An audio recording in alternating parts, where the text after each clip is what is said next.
আসসালামু আলাইকুম। বাংলা সংবাদে সবাইকে স্বাগত জানাচ্ছি। আমি চিন্তিয়া হক। শুরুতেই সংবাদ শিরোনাম। বিমান বিধ্বস্তে নিহত ২৭ জনের মধ্যে ২৫ জনই শিশু। এদিকে ডক্টর ইউনূসকে নিয়ে সমালোচনা করি যেন তিনি সঠিক পথে থাকেন, বলছেন দুদু।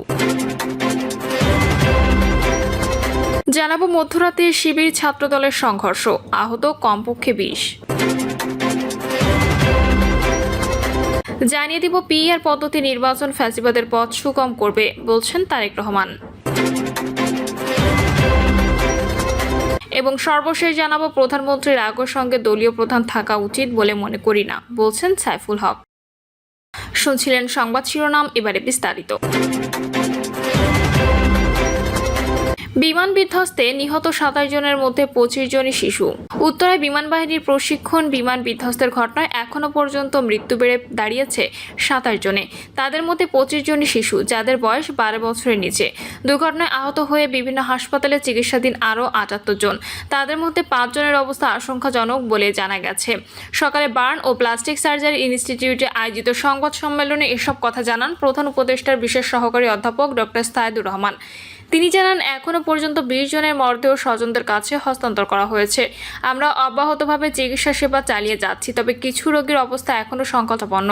তিনি আরও বলেন, দুর্ঘটনার শিকার লোকজনের মধ্যে অনেক শিশু রয়েছে, যাদের বয়স ১২ বছরের নিচে। তাদের বেশিরভাগেরই শরীরে বড় একটি অংশ দগ্ধ হয়েছে। আমরা সর্বোচ্চ চেষ্টা করছি তাদের বাঁচিয়ে রাখার। রাতে আন্তঃবাহিনী জনসংযোগ পরিদপ্তর জানায়, উত্তরার বিমান দুর্ঘটনায় বহু মানুষ হতাহত হয়েছেন। এদিকে এই ঘটনার পর বার্ন ইনস্টিটিউটে উপচে পড়া ভিড় ও জনসমাগমের মাধ্যমে আজ থেকে সেনাবাহিনীর নিরাপত্তা ও প্রবেশ নিয়ন্ত্রণে কড়াকড়ি আরোপ করেছে।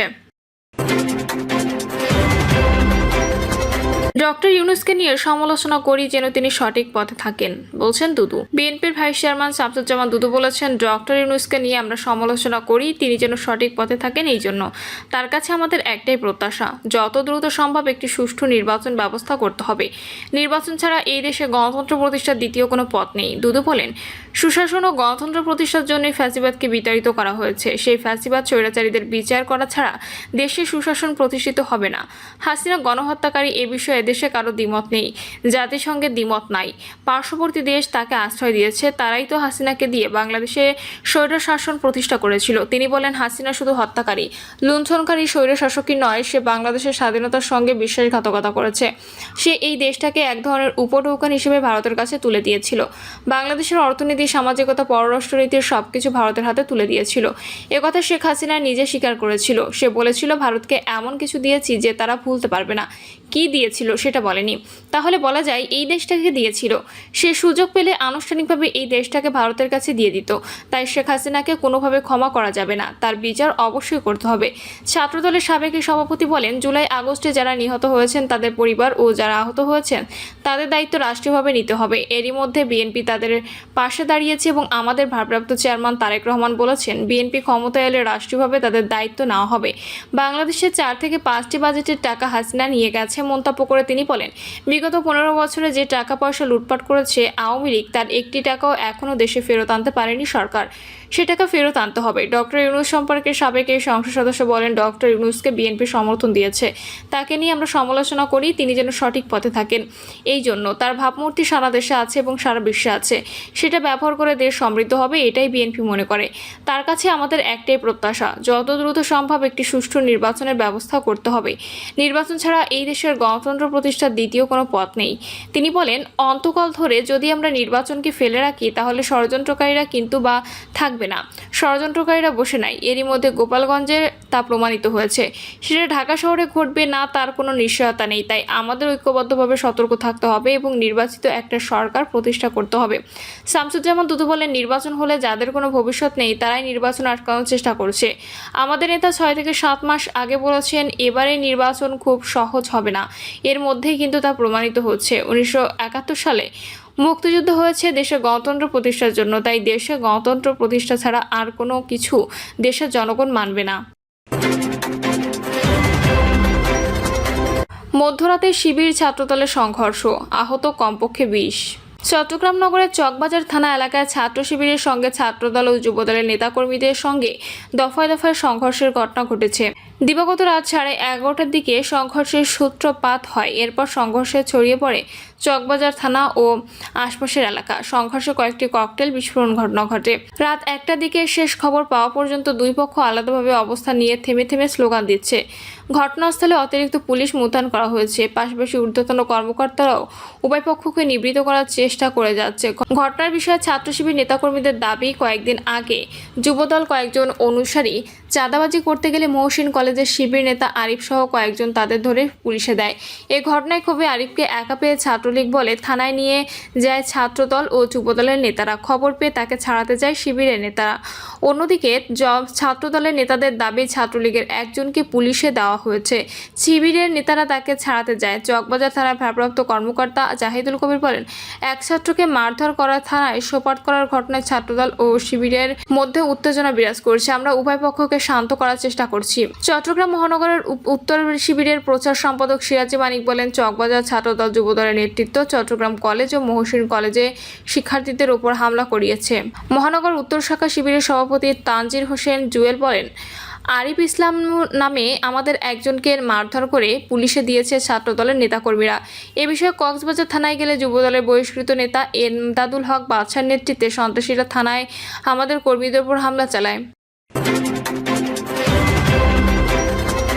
পিআর পদ্ধতির নির্বাচন ফ্যাসিবাদের পথ সুগম করছে, বলছেন তারেক রহমান। পিআর বা সংখ্যানুপাতিক পদ্ধতিতে নির্বাচনের দাবি তুলছেন, কিন্তু বাংলাদেশে পিআর পদ্ধতির নির্বাচনী ব্যবস্থা প্রত্যাবর্তনের অর্থ কিন্তু রাষ্ট্র এবং রাজনীতি বিচ্ছিন্নতাবাদ, ফ্যাসিবাদ, চরমপন্থা সহ পথ সুযোগ সুগম করবে বলে মন্তব্য করেছেন বিএনপি ভারপ্রাপ্ত চেয়ারম্যান তারেক রহমান। তারেক রহমান বলেন, আমরা দেখছি কয়েকটি রাজনৈতিক দল দেশে হঠাৎ করে পিআর বা সংখ্যানুপাতিক পদ্ধতিতে নির্বাচনের দাবি করছে, কিন্তু বাংলাদেশে পিআর পদ্ধতির নির্বাচনী ব্যবস্থা প্রত্যাবর্তনের অর্থ কিন্তু রাষ্ট্র এবং রাজনীতির বিচ্ছিন্নতাবাদ, ফ্যাসিবাদ, চরমপন্থার পথ সুগম করে দেবে।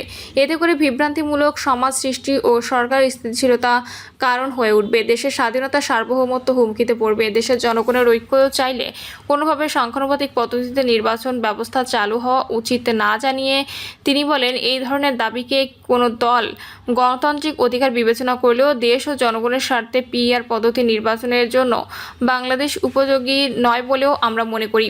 সংবিধিবদ্ধ বিধিবিধান আর আইন কানুন নিয়ে ফ্যাসিবাদ ও স্বৈরাচারকে আটকানো যায় না মন্তব্য করে তারেক রহমান বলেন, আইন বা না মানার কারণেই কেউ ফ্যাসিস্ট হয়ে উঠতে পারে না। এজন্য জনগণকে যে কোনো মূল্যে রাজনৈতিক ও অর্থনৈতিকভাবে শক্তিশালী হিসেবে গড়ে তুলতে হবে। রাষ্ট্র তাদের সকল প্রকার গণতান্ত্রিক চর্চা নিশ্চিত করতে হবে। জনগণের ক্ষমতা ও রাজনৈতিক চর্চা যদি থাকে, ফ্যাসিবাদ বা স্বৈরাচার মোকাবিলায় জনগণের ঐক্যবদ্ধ শক্তি কিন্তু যথেষ্ট।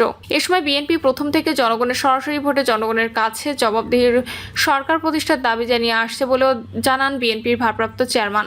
এছাড়া তিনি বলেন, অন্তর্বর্তী সরকারের ঘাড়ে বন্দুক রেখে কেউ কেউ নিজেদের খবরদারি বহাল রাখতে চায় কিংবা প্রভাব খাটিয়ে বিভিন্নভাবে ফায়দা হাসিল বা নিজেদের আখের গোছাতে চায়। তাদেরকে আমরা বলছি, সুকৌশলে জাতীয় নির্বাচন অনুষ্ঠানের ব্যাপারে বাধা সৃষ্টি করেছে। এই কথা বিভিন্ন জায়গা থেকে সামনে আসছে, বিভিন্ন শ্রেণী পেশার মানুষ কথা বলছে। প্রধানমন্ত্রী একই সঙ্গে দলীয় প্রধান থাকা উচিত বলে মনে করেন না, বলছেন সাইফুল হক। প্রধানমন্ত্রী এবং সংসদীয় নেতার একই সঙ্গে দলীয় প্রধান পদে থাকা উচিত নয় বলে মনে করেন বিপ্লবী ওয়ার্কার্স পার্টির সাধারণ সম্পাদক সাইফুল হক। তিনি বলেন, প্রধানমন্ত্রী সংসদীয় নেতা হতে পারেন, এতে তার জবাবদিহির জায়গা তৈরি হয় কিন্তু তার একই সঙ্গে দলীয় প্রধান থাকা উচিত নয়। সাইফুল হক বলেন, প্রধানমন্ত্রী লিডার অব দ্য হাউস যখন থাকছেন তখন একই সঙ্গে আমরা মনে করি আমাদের দলীয় প্রধান হিসেবে তার কথাটা উচিত নয়। আন্তর্জাতিক অনেক অভিজ্ঞতা নিয়ে আলোচনা হয়েছে, বিশেষ করে বাংলাদেশ তিক্ত অভিজ্ঞতা আছে। তিনি বলেন, প্রধানমন্ত্রী, সংসদীয় নেতা এবং দলীয় প্রধান এই তিনটা পদ থাকার ব্যক্তির কাছে কেন্দ্রীভূত থাকার কারণে অনেক সময় সরকার থেকে দলকে আলাদা করা যায় না। প্রিয় দর্শক, এই ছিল এখনকার সর্বশেষ সংবাদ আপডেট। সব সংবাদ পেতে চ্যানেলটি সাবস্ক্রাইব করে বেল আইকনটি ক্লিক করে রাখুন।